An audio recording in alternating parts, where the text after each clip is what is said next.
Good afternoon. I'm NASA's Megan Cruz, and you are watching a press briefing following today's launch attempt of NASA's Boeing crew flight test with NASA astronauts Butch Wilmore and Sunny Williams on a United Launch Alliance Atlas V rocket and Boeing Starliner spacecraft. Now, NASA, Boeing, and ULA were less than 4 minutes away from liftoff at 12:25 p.m. Eastern Time today, when teams had to forego the launch because of an automatic hold on the ground launch sequencer. So to talk more about that and what happened and what's next for this mission, we have here for you Steve Stitch, Manager, NASA Commercial Crew Program. We also have Mark Nappy, Vice President and Program Manager, Commercial Crew Program, Boeing. And finally, Tori Bruno, President and CEO, United Launch Alliance. Now, you know the drill. Each will say a few words, and then we'll open up the floor and phone lines for questions. So, Steve, why don't you go ahead? Yeah, thanks, Megan, and thanks to all of you for being here and your interest in our crewed flight test. We got really close today, and I would say the team did a phenomenal job, the joint NASA, Boeing, United Launch Alliance team working through the countdown today. The day started off, a busy day for NASA at the International Space Station. We had a progress docking, 88 progress this morning at 6:43 a.m. Eastern Time, so the progress docked nominally, and the station's doing well. At the same time as progress, of course, it's always busy. We got into the launch countdown today. Turned out the weather was a beautiful day to go launch. We were worried about the onshore winds, and those held within limits. They were right at about 14 knots, and so those would have been acceptable for launch today. We had a great chance to go look at the helium leak in the service module, what we call the P2D2 flange in manifold 3 in the port doghouse, manifold 2 in the port doghouse.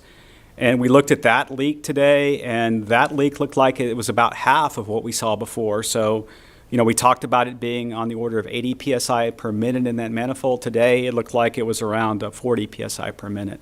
So that leak, that we think maybe the seal moved a little bit or the defect got sealed up a little bit. So that was good, and that would have been no issue for launch. So we went through our whole troubleshooting procedure, and that would have been just fine.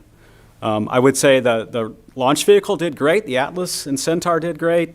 The self-regulating valve that we talked about, we're worried about a little bit going into the countdown, performed well. We didn't see any resonance at all, so that went really well.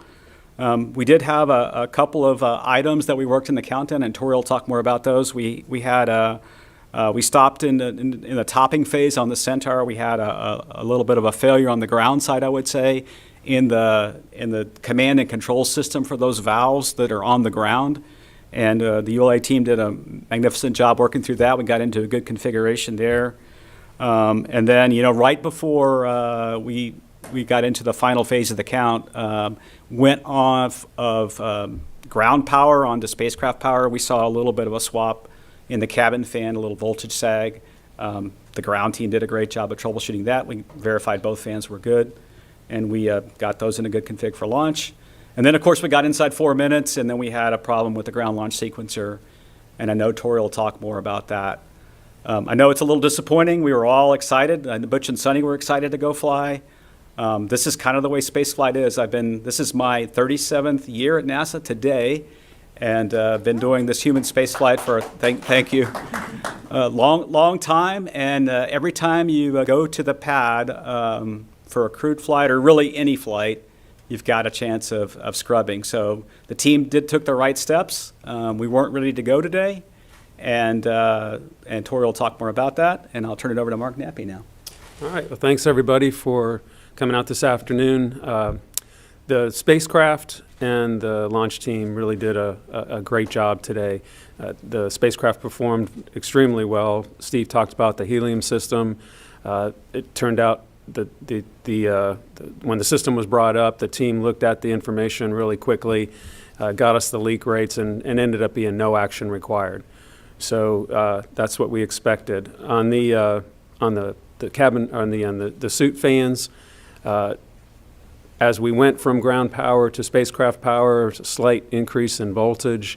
We have a fault detection system that picked that up. It did what it was supposed to do, and it turned the fans off. Our team reacted just like they're supposed to very quickly, and they cycled them back on again.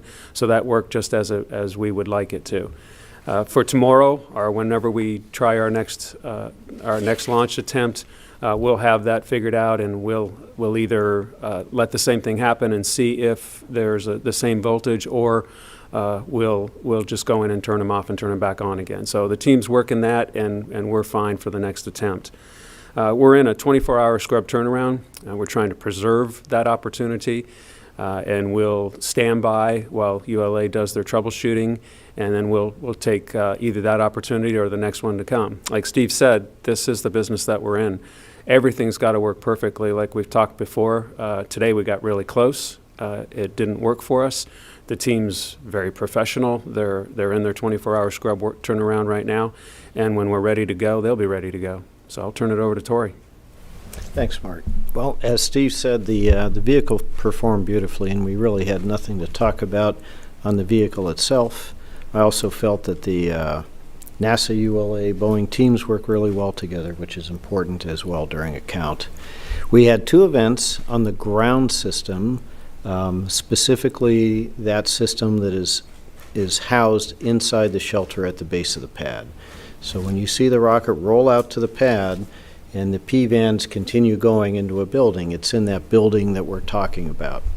And these events are associated with the controllers, the large computers that are housed in that building. There's 3 of them. They're the same, they're redundant, so it's triple redundant.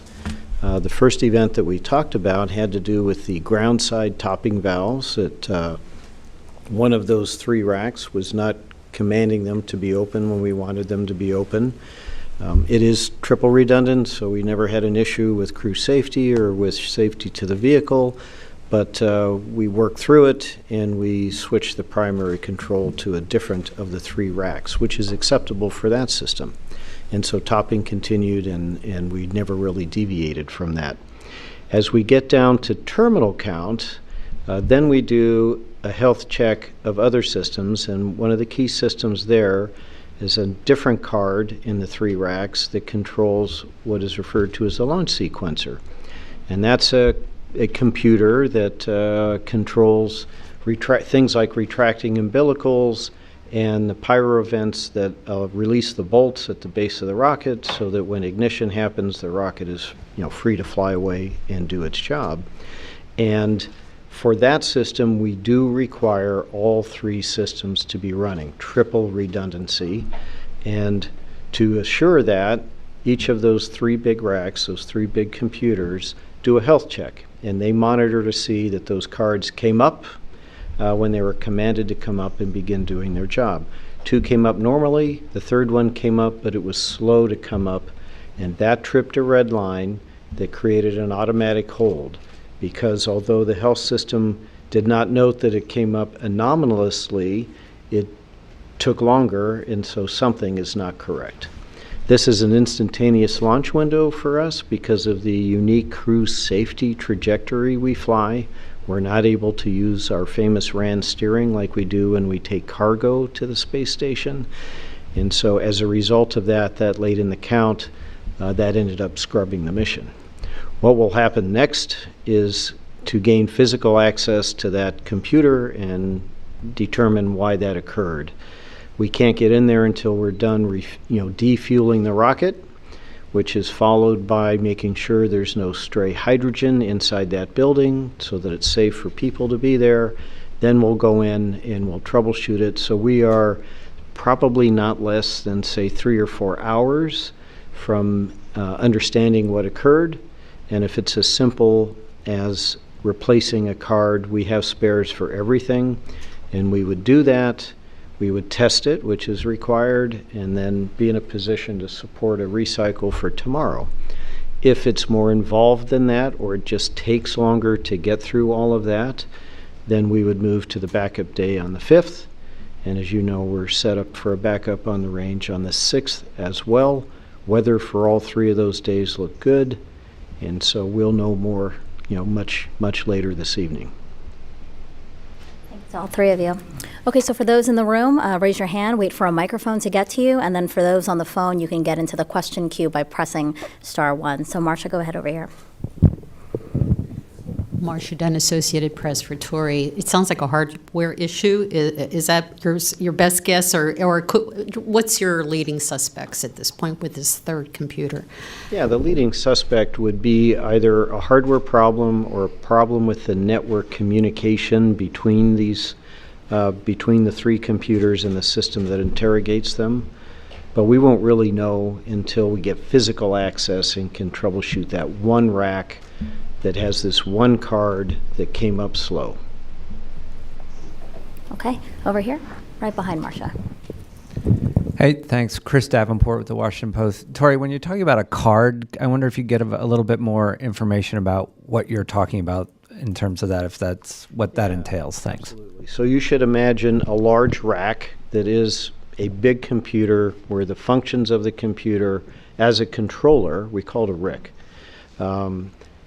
are broken up separately into individual cards or printed wire circuit boards with their logic devices. So they're all standalone, but together it's an integrated controller, which is what RIC is, integrated controller. And we do that to make it easier to troubleshoot them and to swap out parts so that you can replace just one element of it without having to replace the whole thing. It also helps in isolating which part of that control system is having a problem, if indeed it does. So you would imagine sort of three big racks side by side in this building with like 15 to 20 cards in them. I don't remember the exact count. And what we're going to do tonight is we're going to go in there and troubleshoot the cards. We'll likely have to remove several to evaluate everything, including the chassis, the power supplies, the network communication between them, and isolate exactly why that happened. Okay, we have one in the third row there. Yes. Mark Ratterman with Talking Space. A question for Tori. How many people will be hands-on looking at the equipment directly in front of it? How big is that team? How many people will be in the shelter doing the physical troubleshooting tonight? I don't know off the top of my head. Probably half a dozen folks will be in there. There'll also be lots of people supporting them, both here and back in Denver. The design team will stay on and work through the evening with them to get to the bottom of it. Okay, I see three in the room right now, then we'll go to the phones. Go ahead. Jeff Faust, Space News. For Tori, is there a connection between the issue you saw with the topping valves earlier and then the issue then when you came out of the T-4 hold? Is it the same computer, the same card, something like that? Sure, Jeff. It's different cards, but the same rack, or the same RIC, if you will, large computer. So they might not be related because remember I said the cards are separated by function. But on the other hand, if it's something common in the comm system, or the network within that rack, or its power supply, then it could be. I won't know until we get hands onto it tonight and then troubleshoot it. The woman right here. Sorry, I should give you a break. You've been chasing people around. Hi. Lauren Grush with Bloomberg. For Tori, you mentioned if it was a more involved scenario. Can you give us an example of what would be more involved other than just replacing a card that would push it back a few more days? Yeah, they're an integrated rack of functional cards that have to communicate with one another and then communicate with the system. They're in a network, if you will. And so if there is an issue with that integration through the network, that would be more involved. If there were a problem with the power supply, it could be more involved, although we have spare parts for that too. We won't really know until we're in there tonight, hands-on. Okay, we'll take Tom over here, and then we'll go to the phones and back into the room. Hi, good afternoon. Tom Costello with NBC News. Thank you for this briefing. It sounds like you're more leaning towards hardware versus a software problem. Is that accurate? And second of all, if in fact you want, it's going to take 3 to 4 hours at this point, you said, before you gain access, and then you've got to try to figure out where the problem is within the rack, which card. Is it reasonable to think that you could still potentially move towards a noon launch tomorrow after you've completely, taken all the fuel off, then try to load again tomorrow? Or might you want more time to just absolutely be sure that you've nailed it all down? Well, this is a crew mission, so we're going to be absolutely sure, period.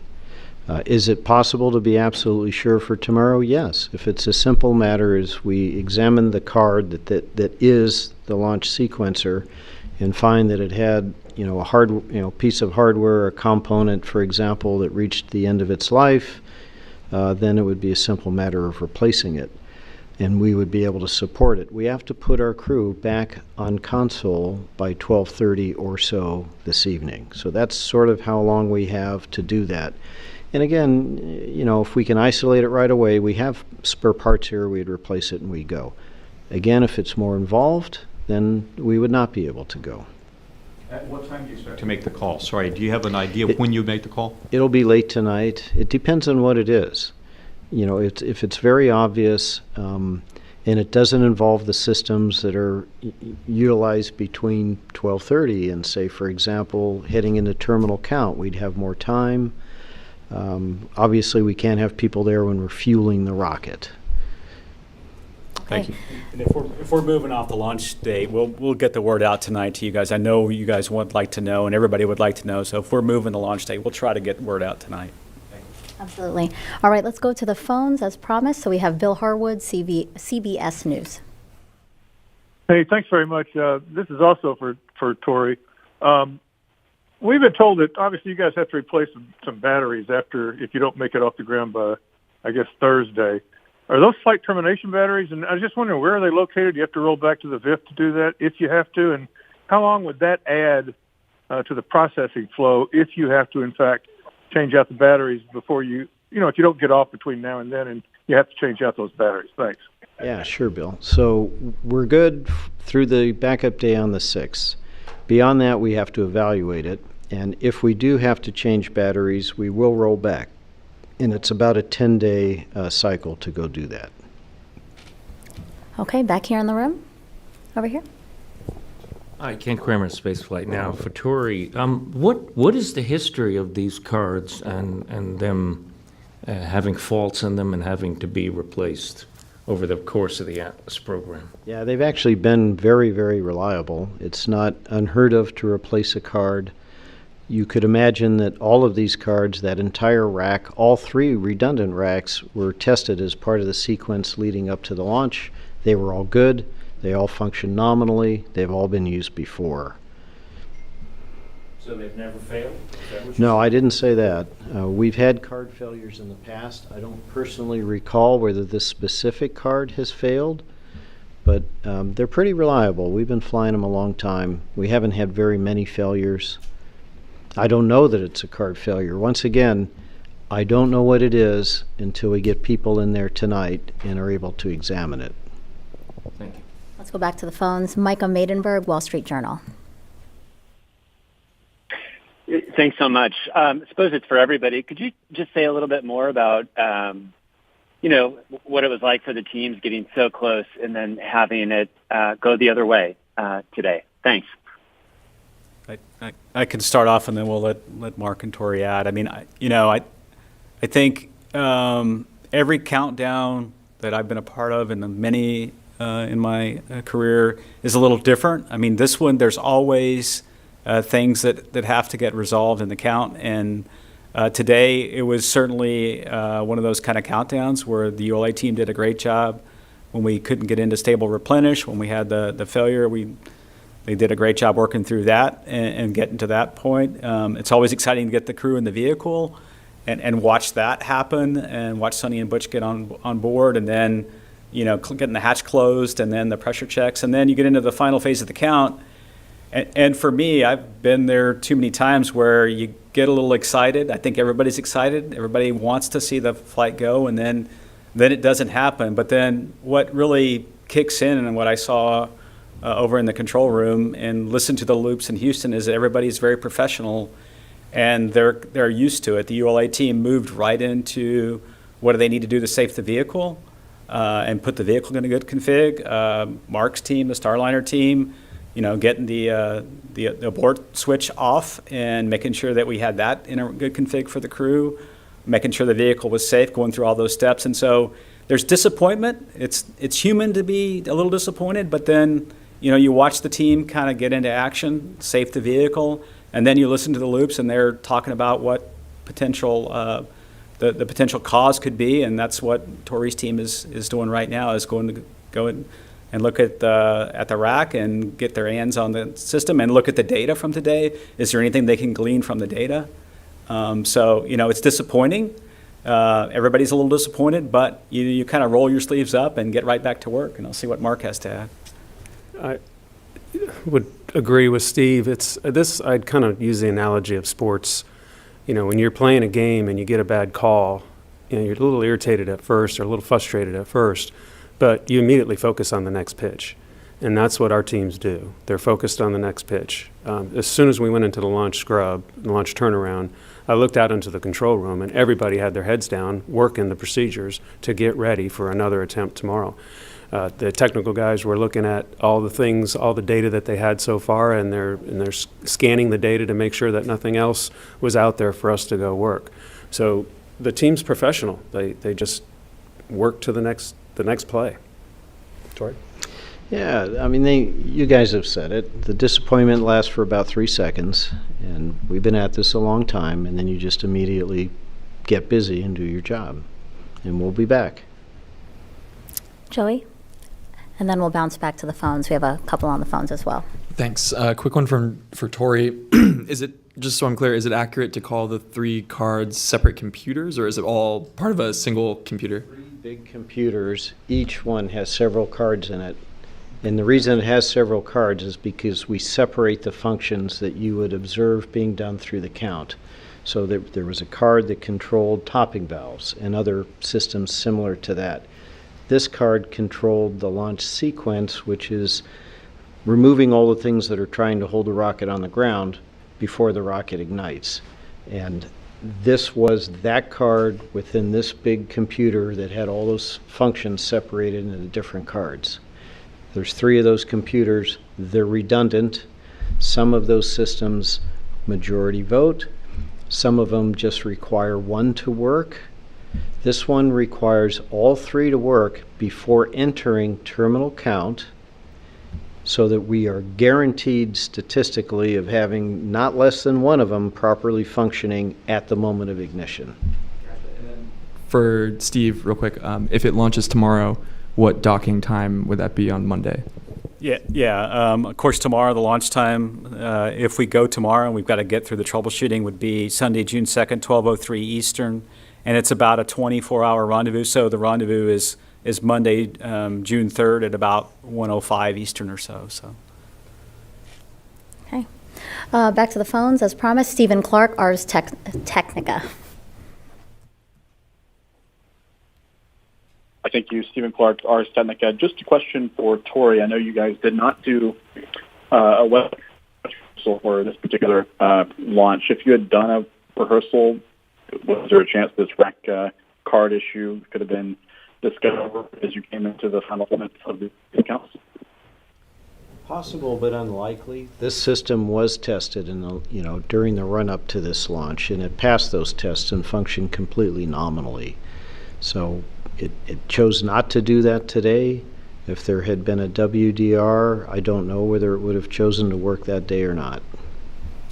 And I would just say from my shuttle experience, every now and then we would have some failure at some system at the pad. The pad, we always think about Starliner being super complicated, and it is a very complicated spacecraft, wonderful spacecraft.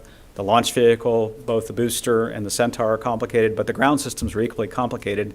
I think sometimes we forget that, right? They all have to work together to launch, and I would say in shuttle, many times we would have a ground system failure that would cause a scrub, and that's what we had today. So. Okay, back here in the room.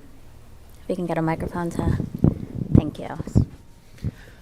Sawyer Rosenstein, NSF. After the topping off change that was done, it sounded like there was a release of 1,000 psi of helium.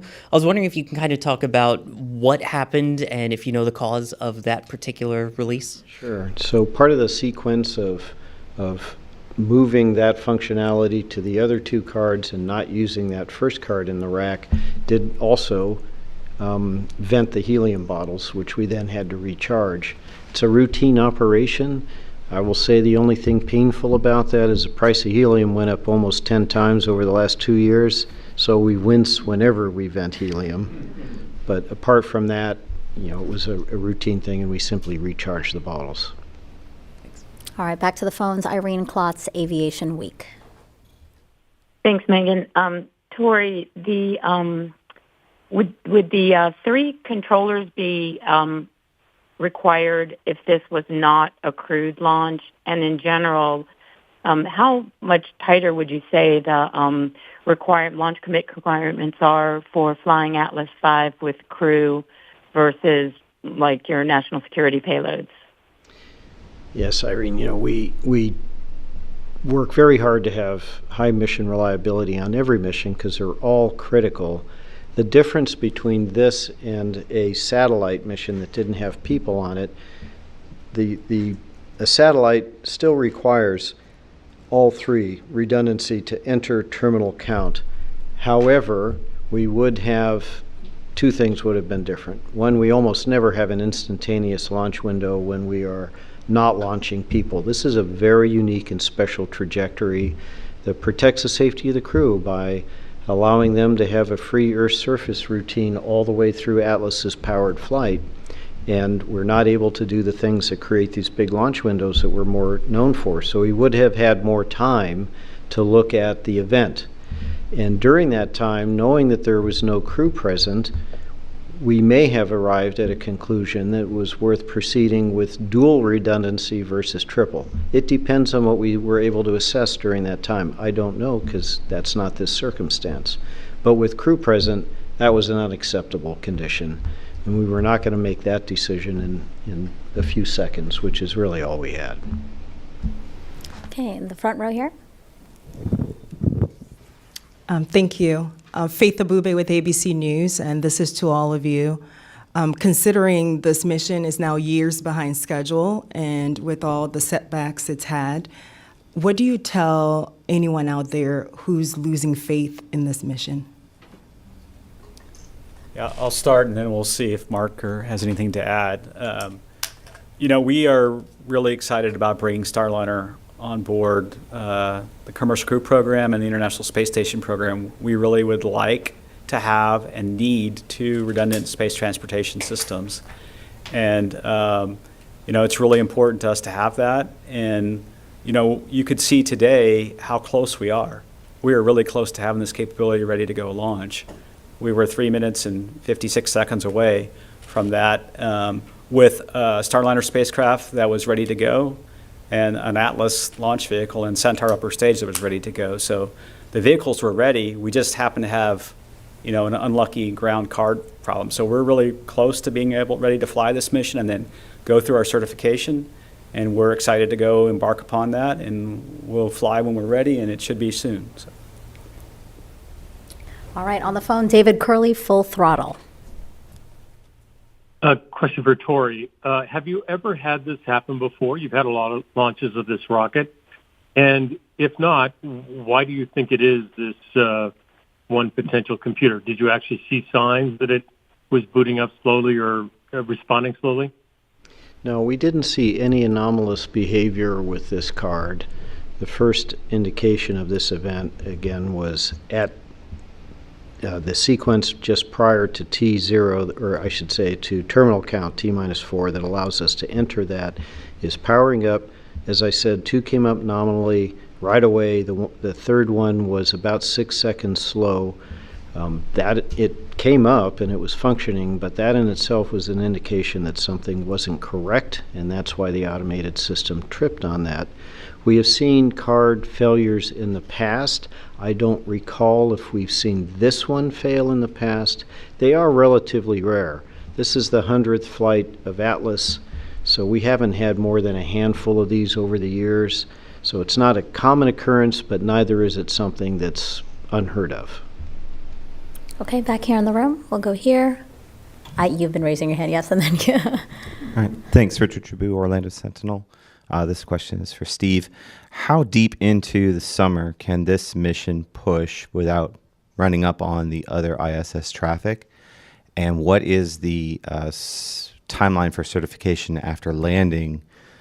And just confirming that SpaceX and Boeing would both be training toward a potential February 2025 launch, depending. That's it. Thank you. Yeah, relative to the International Space Station and the traffic, as we've talked about, we sort of set up this summer, May, June, July, to really have that window open at the space station. So the next big set of events at Space Station really has to do with our crewed handover coming up, and that's in mid-August, right? We'll have Crew 8 to Crew 9 in mid-August. The second part of the question was relative to certification.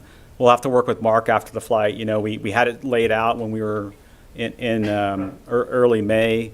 You know, it's a number of months. We're trying to get to a certification review toward the end of the year, and then we'll just have to look at the data that comes out of the flight. We know, Mark talked about it really well yesterday, a number of products that we have to have lined up, and we know what those are. We've started reviewing those, and NASA's approved many of those already. We're also setting up for having the ability to dock at the forward port on the International Space Station, also the Zenith port. So that software is in work, and all the analysis with the space station program's in work. So we have all that underway. And then, yeah, we are protecting in the February timeframe next year, both Starliner 1 and the SpaceX flight as well at the same time. Okay, go ahead. Hi, thank you. Marissa Parra with NBC News here. This is sort of a follow-up to Tom's question regarding the timeline. Say you get out there, you make the judgment call that this can be fixed, you make the judgment call later tonight, you're going to work through the night, I'm assuming, to do exactly that. Say you were working through the night, through the morning even, when would be the deadline that you say, we simply cannot continue working on this because we're getting too close to the launch? Is it all the way up until launch time, or is it earlier than that? It's earlier than that because, you know, the rack we're talking about is adjacent to the rocket in that shelter I described earlier, which means that when we begin loading the propellants into Centaur and the LOX into Atlas, that we can't have people there. Because of safety concerns. And so it's at that point that if we don't think we can get it done before then we would not be able to finish. Okay, and Will back here. Thanks. Hi, Will Robinson Smith with Spaceflight Now. Thanks again for taking the time to speak with us this afternoon. Question for Mark. Besides the issue with the fans that came up later on in the count, was there anything else out of character with Starliner, or can you talk about how it performed during the countdown process today, and if you learned anything about getting to this point in the count? Thanks. No, the vehicle performed exceptionally well. We had no other issues that we worked throughout the count. So we'll review data over the next 24 hours to make sure that everything performed as we saw it, but there was nothing there. All right. Final call out for questions here in the room or on the phone. I think Mark had a response to my question. I only care about what my customer thinks, and you heard what my customer had to say. So I'll pipe in. The nation needs two ways to get to space, at least. We're at the finish line. Let's take one more step. Tom? Understanding that this stuff happens, how much does it cost? This kind of assuming it's a 24-hour delay, how much does this cost, and who picks up the cost? In other words, you've got all of your technicians, your engineers, your whoever is on working and has to work again, and the fuel costs. I'm just wondering if there's a cost estimate for that. I think we'd have to get back with you on that. To be a rough estimate that we would make on how much it costs for a 24-hour turnaround. All right, Ken? Ken Kramer, Spaceflight Now for Tori. I think you mentioned, if I understood you right, you can't do RAN steering on here, or you might have a wider launch window. So I was just curious why you can't do that, please. Thanks. Yeah, so two reasons, and they're both kind of the same answer. It's about energy. For those of you who are not familiar with right ascension of the ascending node steering, apologies for the rocket science term, it means that you're able to launch before or after the perfect time.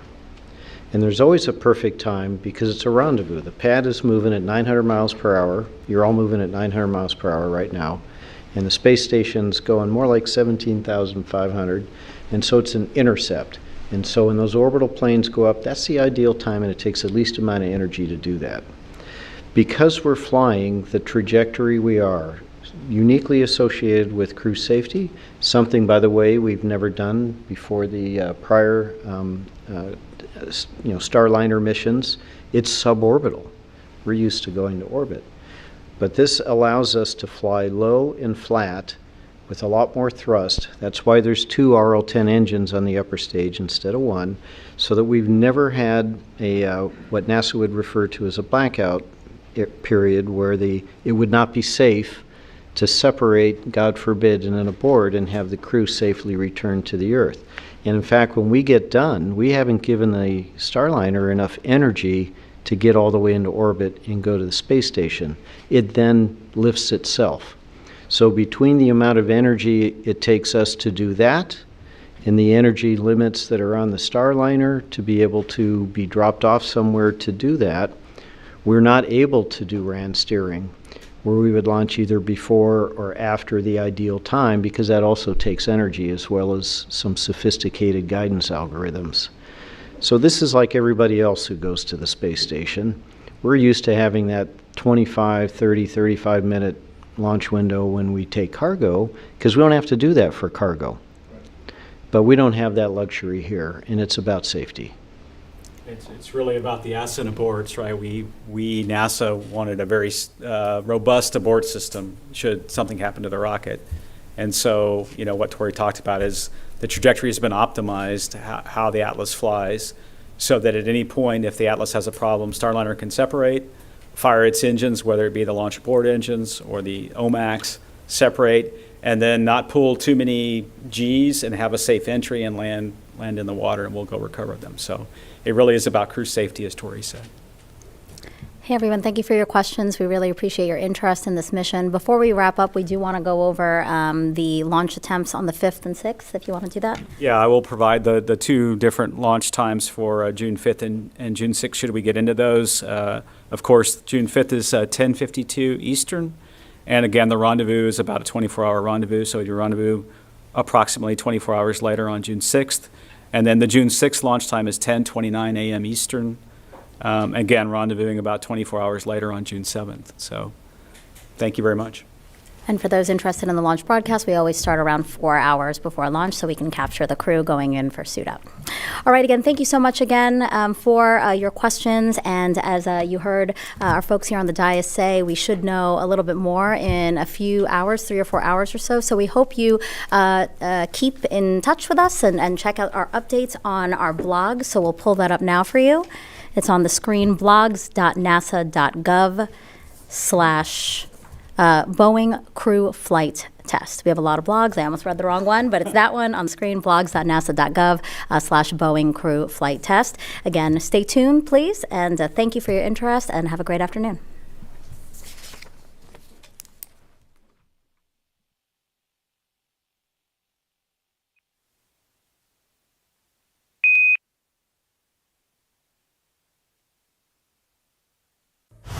It's a new era